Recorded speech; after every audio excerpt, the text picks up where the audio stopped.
right, so Ben. Huh?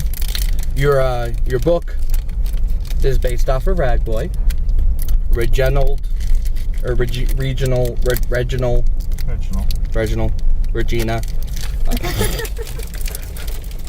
Reginald Augustus. No. Angel? Arginal? Reginald Angel? No. I don't. He's a character. He's a character. He's a person. Thing. Is he human? I don't know. Is he? Yeah. Okay. He is originally. He's originally a human. Yep. He is originally a human. That works. See?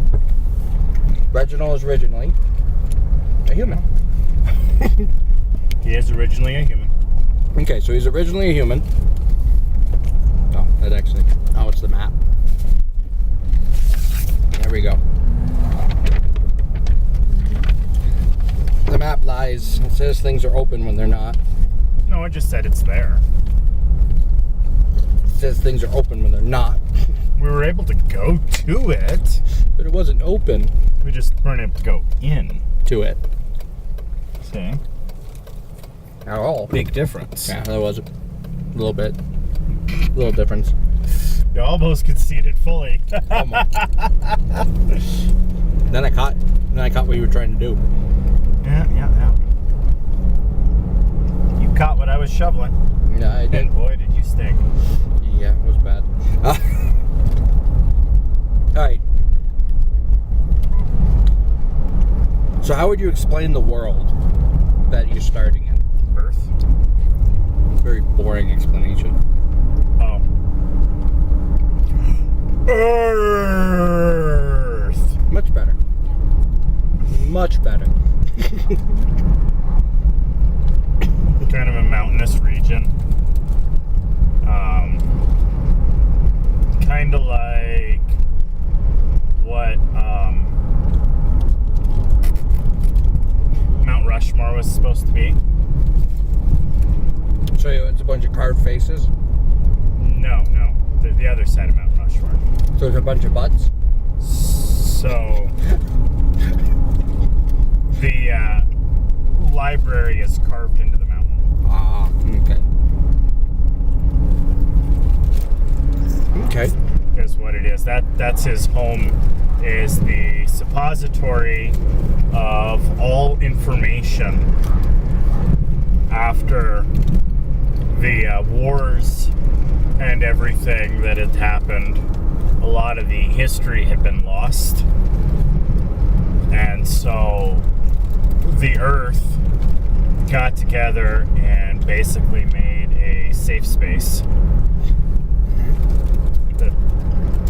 that there would be no wars or no within this area, and this is where now we will come to make treaties and truces and talk about things. The new Geneva. Yeah. Essentially, it became that because it is very, very, very well fortified. Mm-hmm. And the librarians, before I saw that series, were the fighters and the protectors of the information. Mm-hmm. And so it is very, very well fortified, and generations of people have lived there. Mm-hmm. And defended it. Multiple families are actually in the mountain. Not a lot, but there are 2 or 3 families that are essentially charged with the defending of the mountain. Who gathers the information? It's other countries donate it.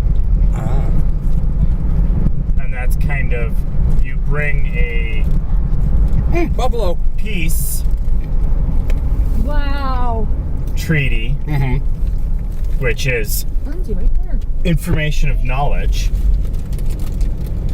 to the library to be able to use it as a safe space.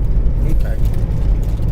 So it's kind of like Candlekeep in Baldur's Gate, where the only way to get in is to give them a book. Oh, okay. Oh, There's yeah, a lake. yeah. But it doesn't have to be a book. It is something That's It has to be information. And it has to be written information. Whether it's written on a disc, or written in a book, or written on a piece of paper, or written on bark or wood or stone or whatever. It has to be storable information, not word of mouth information. Which, I mean, you could technically, I guess, write word of mouth onto it, and it would be information. Okay. And that's just no one really knows yet where or why that's fun. That's pretty. Where or why that started, but that's kind of. So can you go study there, or? You could, but it's not necessarily held high. Doing that is not something that necessarily people do in this day and age. If you want to find out more information about something that you already know, you would usually hire one of the librarians to come out and do that. So they're the information people. Right. So they're the cast of teachers. As they go horribly morally corrupt and take over everything. But see, it'd be like having the Vatican. So more. Never mind. Yeah. So it'd be like having a big walled city, except for we're gonna have that city doesn't really have. So it's basically a city of knowledge or church influence of knowledge. Outside of there. Oh, I'm pretty sure they would They could, but especially since it's like the one safe space, and it's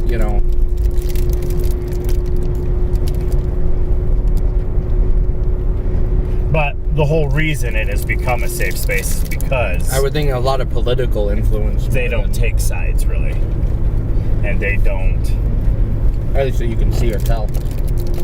Yeah. Dot, dot, dot. Well, they just haven't because they pride themselves in finding more knowledge and learning and knowing more knowledge, and the more information you can give than the other person, the higher the rank you are. So the more you can remember from there, the better you are. Which is actually part of why Rags was hunted for quite a while. Because he knew quite a bit, or? He's got a partially eidetic memory. And so information that he reads gets stuck in his head. And he was part of the library. And so it's awesome. Because essentially that's how you became higher ranked and how you and so he read and loved reading, and for the first part that's exactly what he did. Was he loved reading, loved getting more information, and then he moved up the ranks and his family became the top. He didn't become the top because he was still a kid. But his dad was now in charge of the library because he had a son who... So his family became the lead cast, essentially, or whatever you call it. They became the most prestigious. And so when Rags became obsessed with what everyone had deemed fantasy history, that's where the downfall of his family became. Because he got crazy with myth. He went down and started learning all about the dragons and about the people that would travel between the planets with the blink of an eye, and that there was supposedly other life forms on other planets, and that Earth used to be visited by these other life forms, So they're not knowledge for the sake of knowledge and as well? Because wouldn't that still be learning? That's why they're keeping it. Mm-hmm. But that's not necessarily useful information. Mm-hmm. So that's what it is. It's not just, like you said, knowledge for the sake of knowledge. Mm-hmm. So therefore, even though I know all the conspiracies and everything that makes me better, it's you have to know useful knowledge, be able to give back to. Yeah. And so my history degree is nothing. When you start, no, yeah, they don't necessarily care. I mean, some history they care about, but you start going too far back, and it's fun to know, but it's not necessarily. They don't deem it as useful. It's not. Yeah, you can't break it apart to help build up the culture. You could do it for, and they do still have people that do study the history, mm-hmm. but they're not ever really going to move up in power or in the cast. Mm-hmm. And so they're eccentrics, right? Or they're the ones that are in charge of the parties, mm-hmm. or they're the ones that teach the dance, mm-hmm. or the ones that teach the. So they teach a skill, but it's not necessarily how a lumberjack repairs his chainsaw to go get the wood to build the houses to repair the, you know. Yeah. It's more of a, yeah. It's more. Motorcycles use extreme caution. It's more that way. Mm-hmm. Okay. And so when he became obsessed with fantasy and dragons, everyone was still coming to him for the other information because he still knew it. He still knew a lot of the ancient tools and the ancient mechanics and things like that. But he wanted to always talk about, well, do you know of any other dragon books? Do you know of any other? And so he would continually beg for this type of stuff for the release of his information, which is what they were supposed to do, get more information in exchange for information. Mm-hmm. But knowledge for knowledge. Right. But everyone within were kind of saying, hey, wait a minute, you're getting knowledge that is not necessarily going to make us have more knowledge for the world. You're getting knowledge that goes down into the bottom of the mountain with all the other knowledge that we just have because we collect all the knowledge. And so he basically became obsessed with it. Couldn't ever. He could find maps and he could find books and he could find sketches of where to go for more information. But there hit a point where people didn't necessarily care about that information anymore. Mm-hmm. So, like archaeologists today, in order to build up more of their field, you have to go out into the field. And so Rags broke with tradition. He didn't stay in the mountain and wait for someone to come to him. He went to go find the information. And because he shirked his duty. What are we? I think they're just being dumb. Looking at. I don't see anything. Construction. I don't see a single animal. And everyone's doing it. I think everyone's pausing to find out what everyone is looking for. But, is it gonna make a stop car, please? Or don't.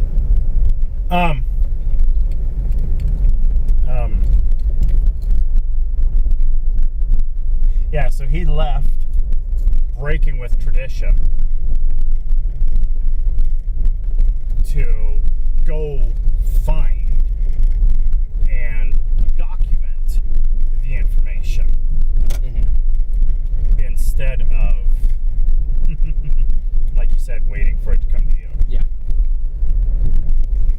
the archaeologists. They're just the archivists. Exactly. And so, because he ran away from the duty,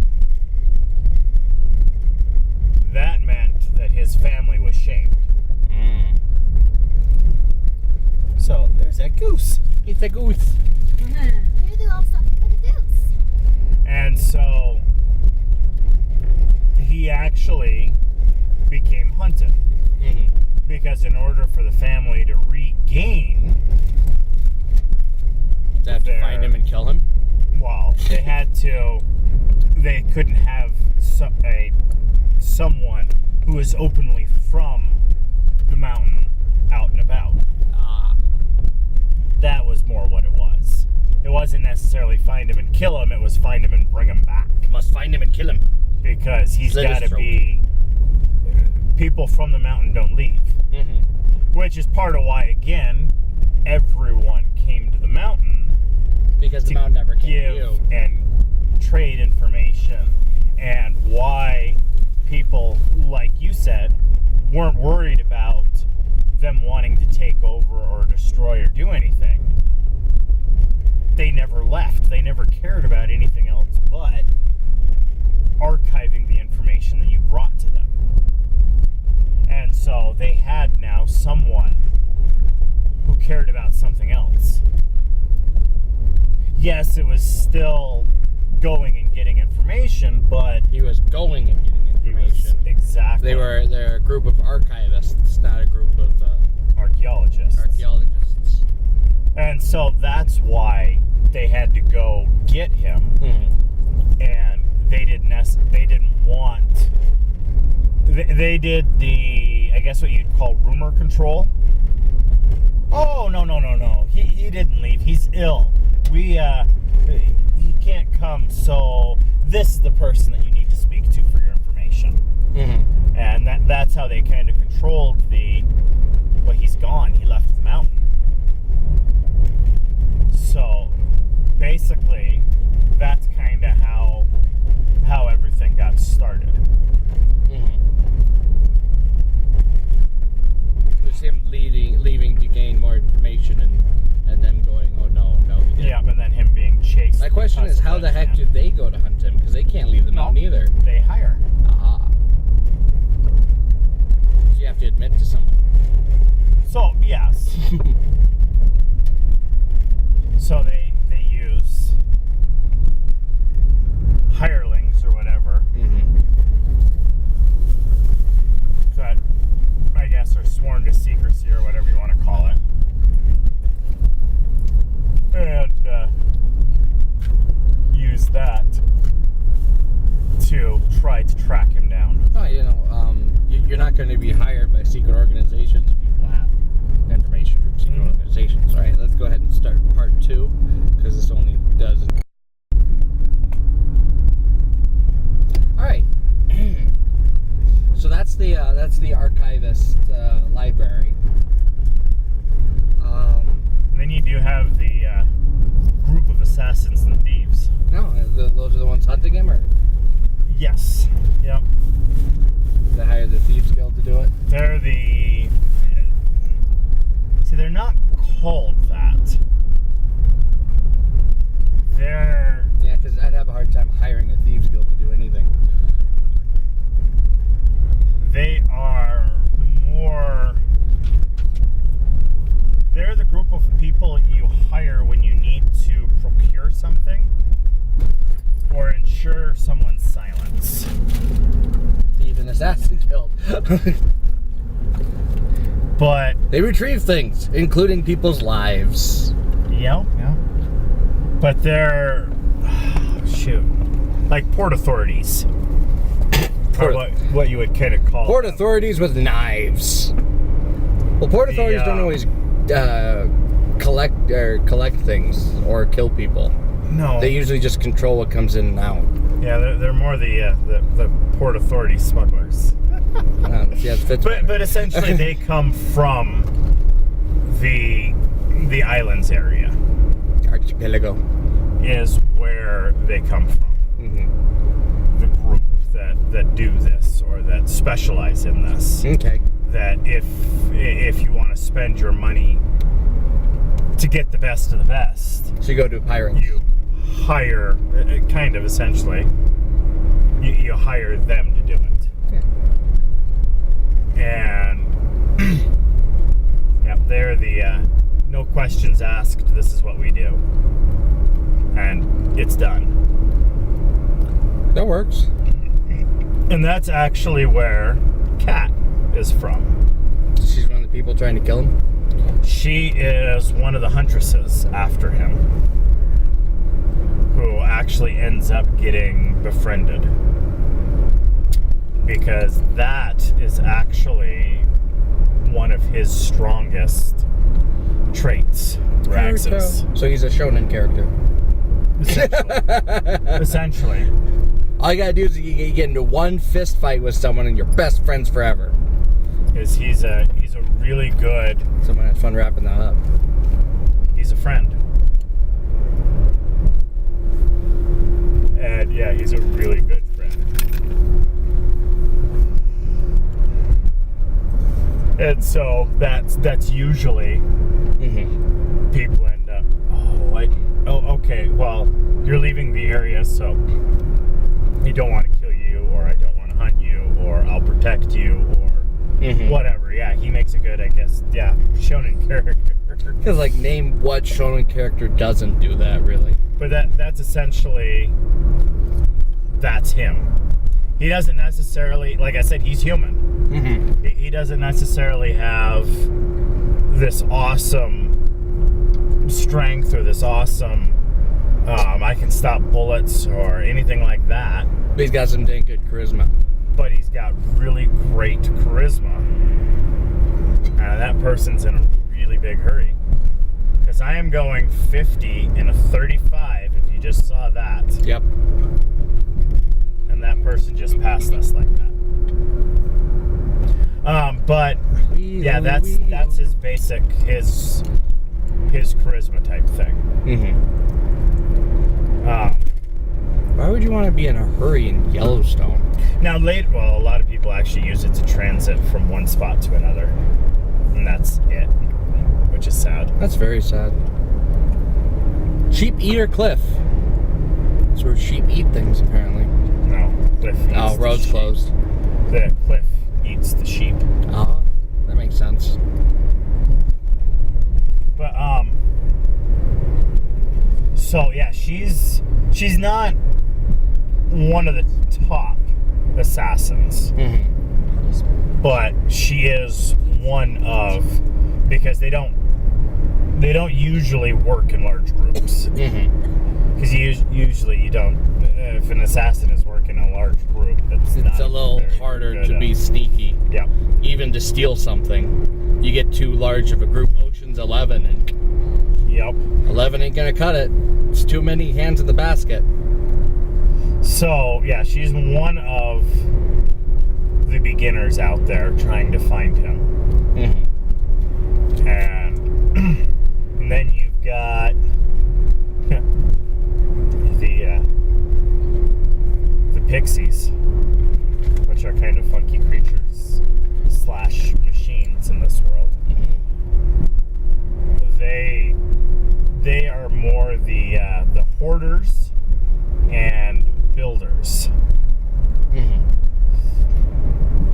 Most people don't necessarily call them pixies, because pixies denotes, like magical or fairies or So things they're like weird that. looking magpies? So they are little people.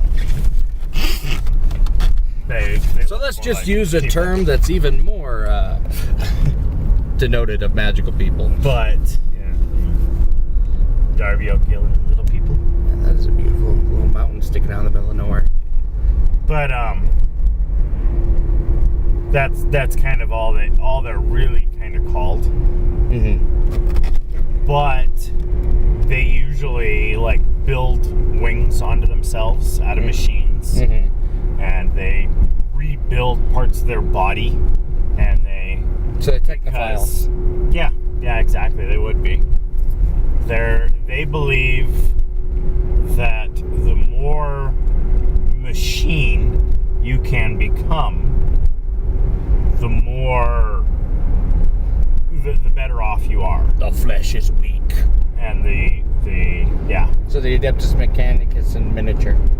Essentially, yeah. There we go.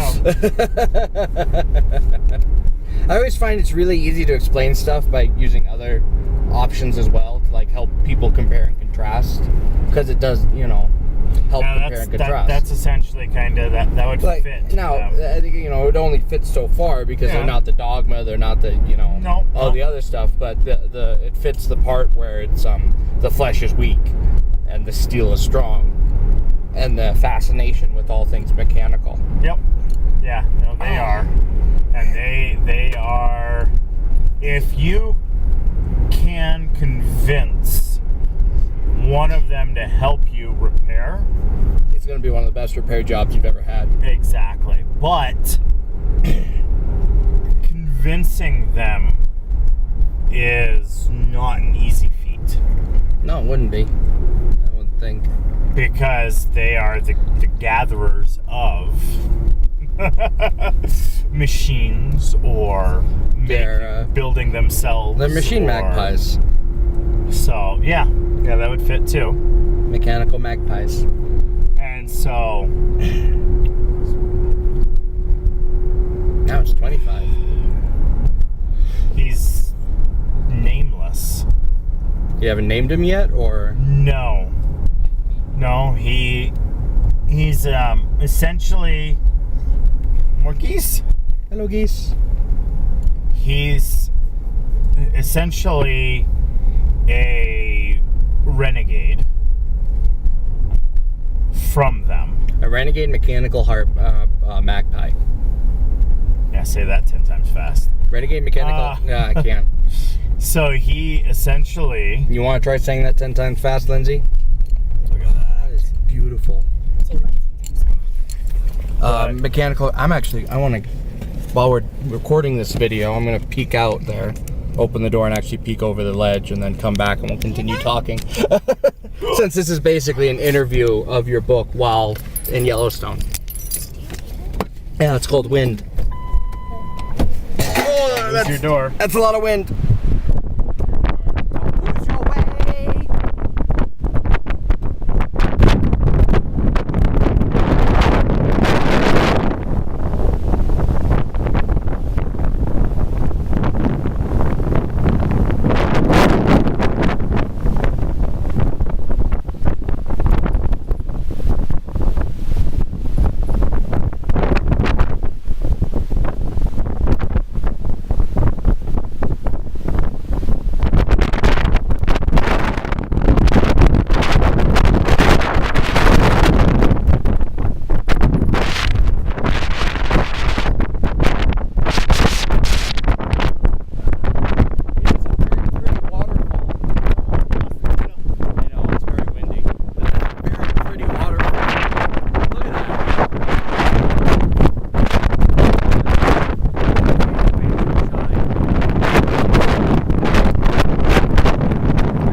Well, there goes my hat.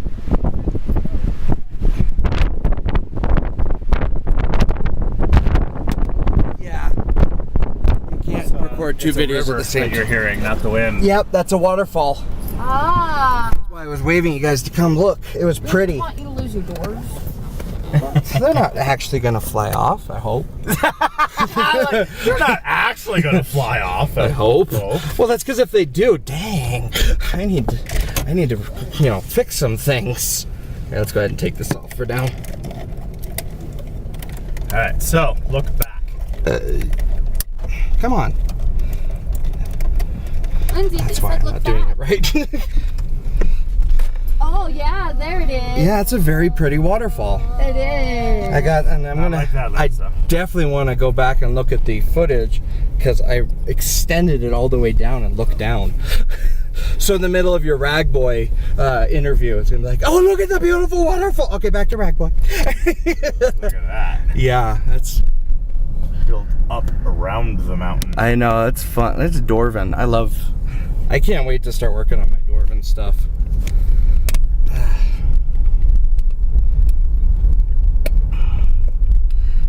I'm still wondering what first short story I'm going to write on in my book, but we're talking about yours first. We'll talk about mine later.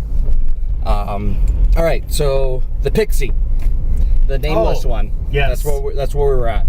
Yes, so that's essentially he's the renegade oh well, around the Ragged Rock, the Ragged Rascal ran. He How many R's are in that? Hey Lindsay, around the Ragged Rock, the Ragged Rascal ran. How many R's are in that?